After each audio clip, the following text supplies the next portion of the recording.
What's up? Welcome to Tales Tomorrow. I am Morrow, your storyteller for today, and with me we have some more RPG horror stories. Something I talked about in last video is doing more streams on the channel, and I'm actually kind of wondering, would you guys like to see some of the games that I'm like running or playing as be streamed on this channel? I can't say I want to stream like all of them, but maybe some of them here and there. As long as the players that are part of that day are okay and cool with being streamed, would you like to see me, Morrow, as either a player or DMing a session? Let me know in the comment section below and we'll get to the first RPG horror story for today. I assure you, dear viewer, the essay is instrumental to my character's backstory.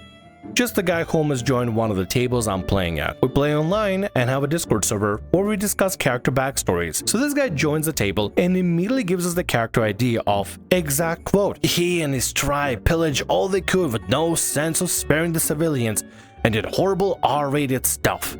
And you know how this resolves? He was arrested and some lord saw how fierce of a warrior he was. Not fierce enough to not get himself arrested, but thought with some direction he could be a force for good. And now, even though his dark urges still appear now and then, he never kills without amazing reason, like protecting others. Like that's what the brutal struggle snuggle doer needed, some direction to become a force for good. And you know what? Reformed Bandit is a great trope for a character. Why was the horrible R-rated stuff necessary? This stuff, by the way, is not allowed at the table. It appears on all the docs, which means he didn't read them or didn't care. And you know what? Even if it was allowed, why would his change of heart be based on how fierce a warrior he was rather than any actual introspection or internal change?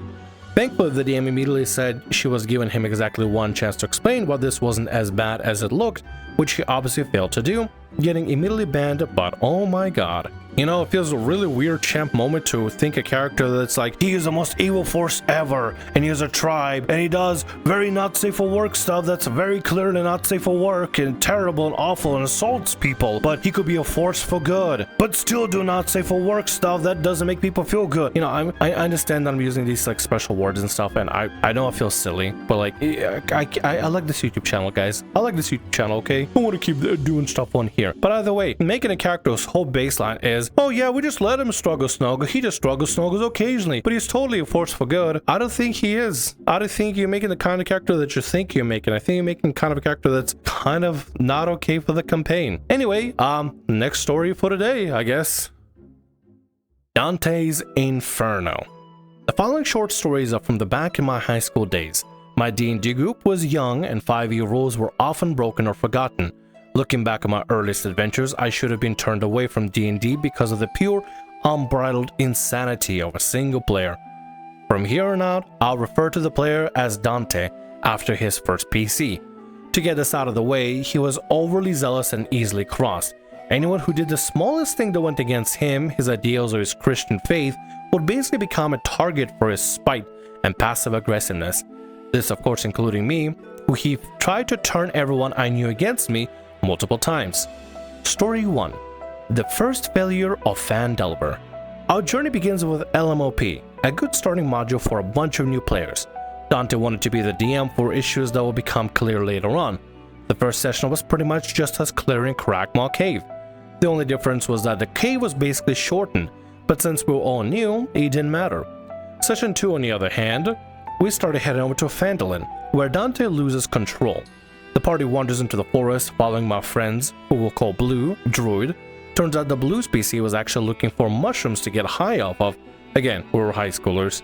My character tries to take the drugs from Blue's PC. Dante had me roll a d20.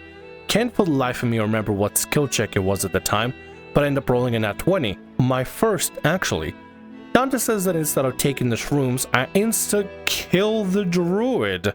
This being my first nat 20, I kind of feel ecstatic and I forgot to realize how crappy it is to kill a fellow PC. That feeling ends up dissipating like a fart in the wind when Dante says that my PC woke up from a dream and I was actually asleep while Blue's Druid got the shrooms. What? Okay, hold on 1 second. So your player gets a 20 to try to take shrooms away from your druid, try to get the drugs away from the druid, and the player rolls a 20 for whatever reason, whatever check they're doing. So you narrate them killing the druid player for taking away mushrooms from them, and then you retcon it by saying, oh no, you just woke up from a dream, but the druid has the shrooms now. What? At this point, Dante was so fed up with being sidetracked from the module that he ended up by saying, I quote, "The Dark Lord Sauron falls from the sky and smites you all. The entire party is killed," after which he just kicks us out of the house. Wow, this sounds like a very kind guest to deal with. Not at all, actually. Dante already sounds kind of like a dickbag, honestly. Story 2, Blue's Campaign. After my second D&D session, Dante decides to give up DMing, so he passes the torch to Blue. Blue homebrews a campaign about us, the party stopping the resurrection of an evil god. We were still young players and had no clue what we were doing. For reference, I would forget to level up sometimes, and still didn't understand my entire character sheet. This lack of any commitment to any rules led to Dante creating his PC. Dante the PC was a human paladin who was also a weirdly homebrewed vampire whose whole aesthetic was Warhammer 40K with big chunky armor and a chainsaw sword. Dante IRL loved Warhammer 40K to the point that he actually made me hate it with how many times he would reference it. Dante the PC was a part of an order who undertook cursed blood that would backfire like half the time, turn them insane abominations. IRL, he brought up a picture of a Tyranid and said that's exactly how the monster from the backstory looked. I refer to them as Tyranids because I'm not wasting my creative energies to make up for his lack of. He also never used any of his magic since he saw it as heretical.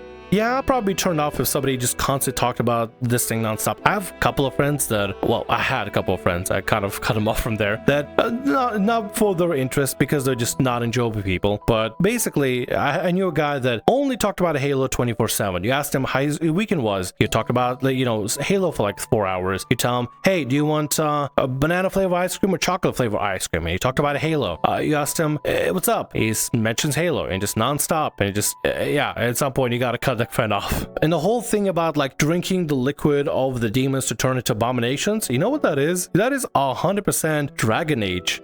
Dragon Age has a, I guess, archetype of a character that you kind of play in Dragon Age Origins. You play as a Grey Warden. Grey Wardens make a sacrifice by drinking the blood of the enemies that try to fight the Darkspawn, and it can have some very dire consequences, turn them into the monsters themselves that have to be slain, or they survive the ordeal but lessen their health span, but they become more attuned and sensitive to the Darkspawn presence and archdemons and stuff like that. It's a really cool thing. It's a really awesome thing. But looks like Dante's combining Warhammer 40K and Dragon Age Origins together into this amalgamation of his character. Blue's campaign actually was pretty good for beginners, and we actually finished it. During it, we found a dwarf smith and friend of Dante's to fix his chainsaw sword, the broken session earlier. We eventually reached the final battle, where a long-time friendly NPC betrays us and summons the Dark Lord to kill and steal his powers. The fight wasn't even that eventful and ended up with Dante using a secret ability that turned him into a smoke monster that insta-killed the secret BBAG by decapitating him. Story 3. My first campaign. Playing through Blue's campaign inspired me to make my own campaign, to which I had literally no clue what to do and made so many mistakes and choices that would horrify my current self. First off, it was a sci-fi space campaign, where everyone was allowed to make whatever kind of character they wanted. I never knew what classes they were. This only lasted 2 sessions, thank God, but since Dante was there, you know something is gonna go crazy. Dante makes a character that is basically a part of the Adeptus Mechanicus, again from Warhammer. Blue and him actually made a joint backstory where Blue was part of that super advanced race of aliens who was split into 3 castes, and the ruling caste killed off the most of the Blue's caste except for him. He becomes the slime that requires a suit to move around. Dante's ship arrives in order to begin bombarding the super advanced planet. Both players argue whose side was winning, before Dante's ship had to flee with Blue on board. Eventually, the first session leads to the rest of the players join the space adventure who was kinda like a forerunner from Halo. He was also my DMPC, Shameful. Basically, the player and the forerunner find Dante's derelict ship, to which Dante takes control of the campaign while I play my DMPC. They fight some crazed aliens and pick up Dante and Blue's PC. After we leave the ship, I take control back, to which Dante's PC and my DMPC have a verbal confrontation, leading to his character pointing a gun at the forerunner's head. The DMPC responds by having his high-tech helmet slide over his face. To make the rest of this short, Dante's PC made a journal in between sessions, which was basically a power fantasy, since he tried to insinuate that the forerunner pissed his pants when Dante pointed a gun at him. Then during the second session, since third player wasn't there, Dante took advantage of this. When Blue came back from a space station with a mission, Dante looked me in the eye and told me that he had laid out all 3 PC's organs on the floor of his bunk. Apparently, through cyborg magic, Player 3's character wasn't dead. He was so befuddled that after telling him to put my friend's characters back together, I ended the session with them arriving at their mission. After this session, Dante then asked me how this campaign would end so he could make a DLC, as he called it, to my campaign about his character. He begged me multiple times to tell him. Eventually, I lost interest in being the DM and gave it since I planned to stop the campaign anyway. His response was saying that the ending I had planned was stupid. There's definitely a situation going on here where Dante thinks his character is the greatest, bestest ever, and they could just do this, that, or other. There's a bit of that like power of fantasy going on, where it's just kind of feeding into Dante's ego or his character's ego. I honestly can't tell. Genuinely, I feel like Dante could have been a decent player if they were to kind of reel back some of the attitude problems, but they have no self-control. They have no self-control, and I feel like for whatever reason, this is going to be a continuation from then on. It's just going to continue and evolve from there, and Dante is just going to get worse and worse and worse. Story 4: Purgatory.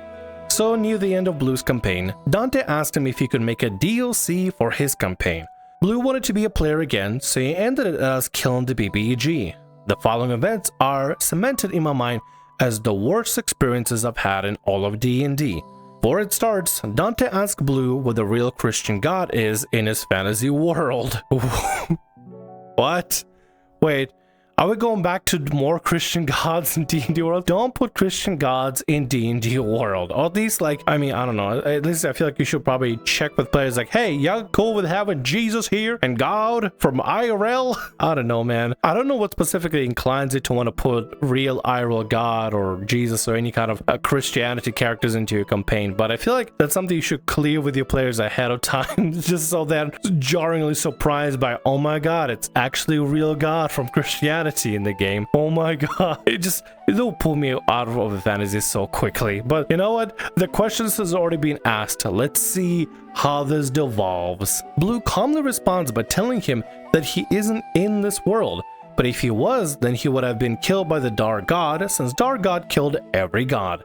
This led to Dante having a tantrum at Blue, stating that his paladin worships him, so he can't be dead. Blue, not wanting to deal with Dante, says that maybe he's hidden in the world.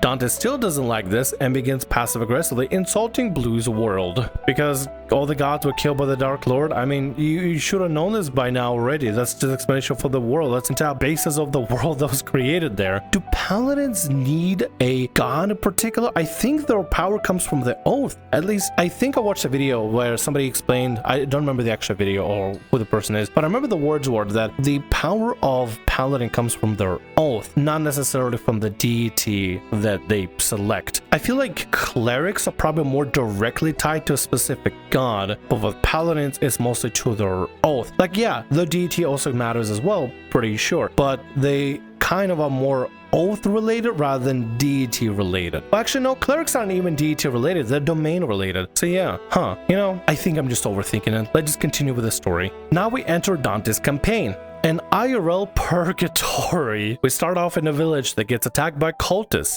Dante's PC, now an NPC, leaves the village without the rest of the party, made up of our characters from Blue's campaign. So because of this, the party tries to follow him.